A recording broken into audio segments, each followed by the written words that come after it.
Assalamualaikum warahmatullahi wabarakatuh. Perkenalkan, nama saya Emamatul Qudsiyah, nomor NIM 24225. Di sini saya akan presentasikan hasil makalah tentang tasawuf irfani.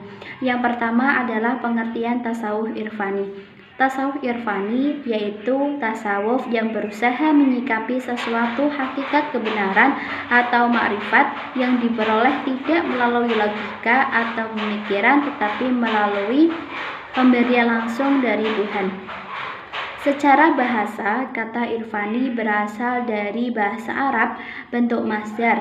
Kata arafah semakna dengan kata ma'rifat, atau dalam istilah Yunani disebut tafakur dan kontemplasi atau tadabbur. Dalam bahasa Arab, ma'rifat berbeda dengan ilmu. Kalau ma'rifat dihasilkan melalui keterhubungan langsung dengan objek, maksudnya subjek mengalami keterhubungan langsung dengan objek. Sedangkan ilmu dihasilkan melalui transformasi ataupun rasionalitas. Selanjutnya, bagian dari metode tasawuf irfani itu ada 4. Yang pertama riyadhah, yang kedua tafakur, yang ketiga tazkiyah an-nafas, yang keempat dzikrullah. Yang pertama riyadhah. Riyadhah merupakan latihan kejiwaan melalui upaya pembiasaan diri untuk tidak melakukan perihal yang dapat mengotori jiwanya. Yang kedua adalah tafakur. Tafakur secara harfiah artinya memikirkan sesuatu secara mendalam.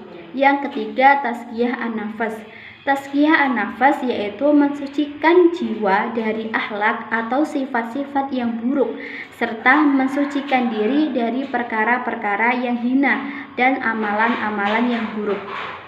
Yang keempat adalah dzikrullah, yaitu mengingat Allah dengan mendekatkan diri kepada Allah. Selanjutnya yaitu tokoh-tokoh dalam tasawuf irfani. Yang pertama adalah Rabi'ah al-Adawiyah. Biografi singkat dari Rabi'ah al-Adawiyah. Nama lengkap Rabi'ah adalah Rabi'ah binti Ismail al-Adawiyah al-Basriyah al-Qaisah, yang diperkirakan lahir pada tahun 95 Hijriah atau 717 Masehi di suatu perkampungan dekat kota Basrah atau Irak, dan wafat di kota pada tahun 185 Hijriah atau 801 Masehi. Ia dilahirkan sebagai putri keempat dari keluarga yang sangat miskin. Karena ia putri keempat, orang tuanya menamakannya Rabi'ah. Kedua orang tuanya meninggal ketika ia masih kecil.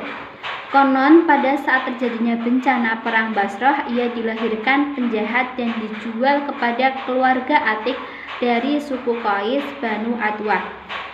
Dari sini ia dikenal dengan Al-Qaisiyah atau Al-Adawiyah.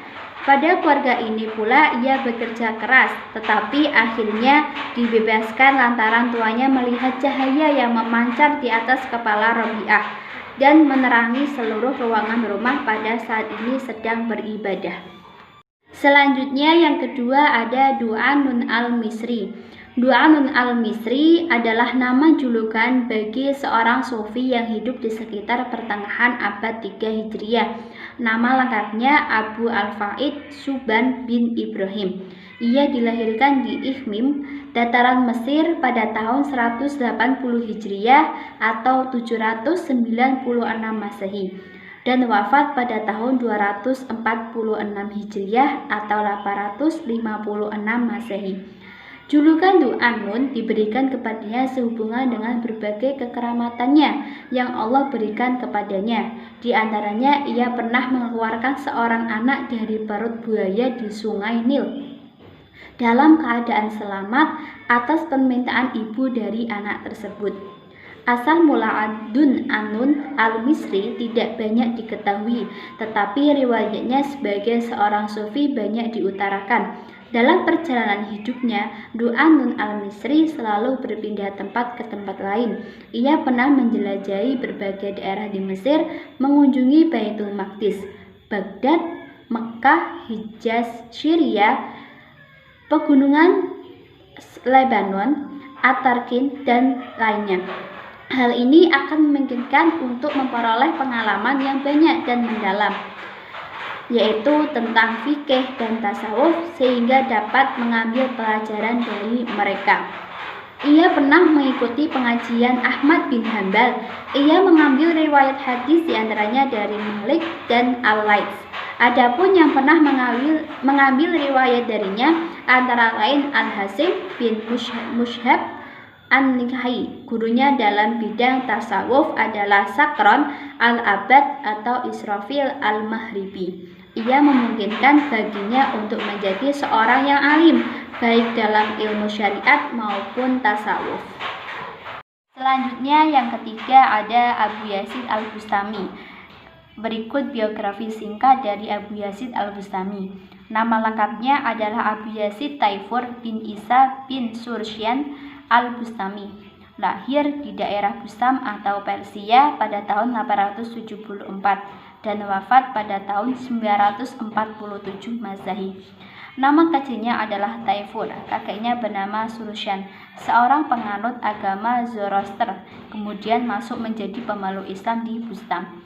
Keluarga Abu Yazid termasuk berada di daerahnya, tetapi ia lebih memilih hidup sederhana.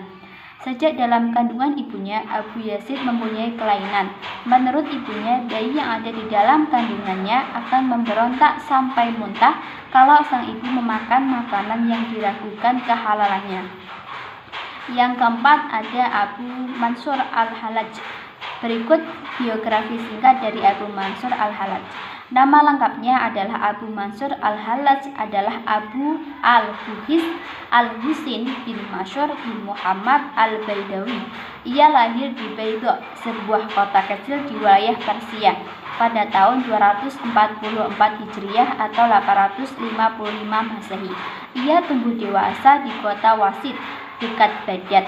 Pada usia 16 tahun, ia belajar kepada seorang sufi terkenal saat ini, yaitu Sahal bin Abdullah Al-Usturusi di Ahwal. 2 tahun kemudian, ia pergi ke Basrah dan berguru kepada Amir bin Utsman.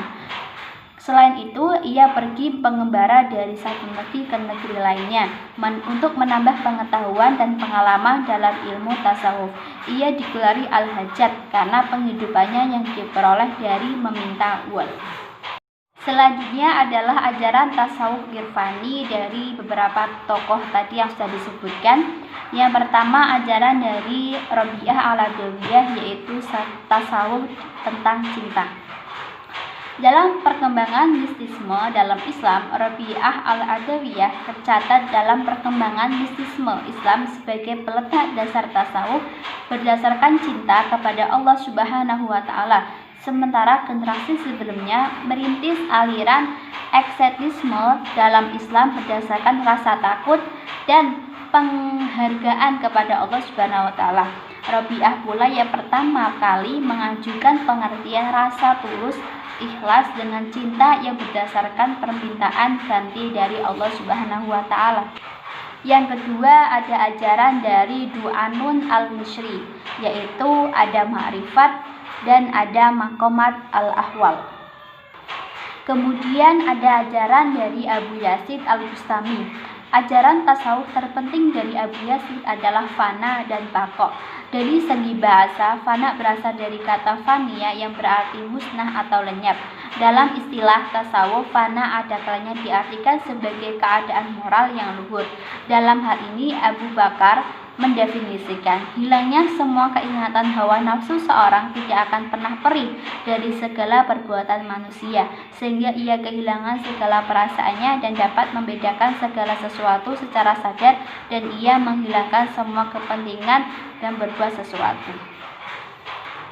Adapun baqo berasal dari kata bakia, dari segi bahasa adalah tetap. Sedangkan berdasarkan istilah tasawuf, baqo berarti mendirikan sifat-sifat terpuji kepada Allah Subhanahu wa Ta'ala. Faham baqo tidak akan dipisahkan dengan faham fana. Keduanya merupakan faham yang berpasangan. Jika seorang sufi sedang mengalami fana, ketika ia juga sedang menjalani baqo. Yang keempat, ada ajaran dari Abu Mansur. Di antara tasawuf-tasawuf al-Hajjaj yang paling terkenal adalah al-hulul dan wahdat al-syuhud, yang kemudian melahirkan paham wahdat al-wujud, kesatuan wujud, yang dikembangkan ilmu Ibnu Arabi. Al-Hajjaj memang pernah mengaku bersatu dengan Tuhan atau hulul. Kata al-hulul berdasarkan pengertian bahasa berarti menempati suatu tempat. Adapun menurut istilah ilmu tasawuf, al-hulul berarti faham yang mengatakan bahwa Tuhan memilih tubuh-tubuh manusia tertentu untuk mengambil tempat di dalamnya setelah sifat-sifat kemanusiaan yang ada dalam tubuh yang dilenyapkan. Sekian dari saya, kurang lebihnya mohon maaf. Wassalamualaikum warahmatullahi wabarakatuh.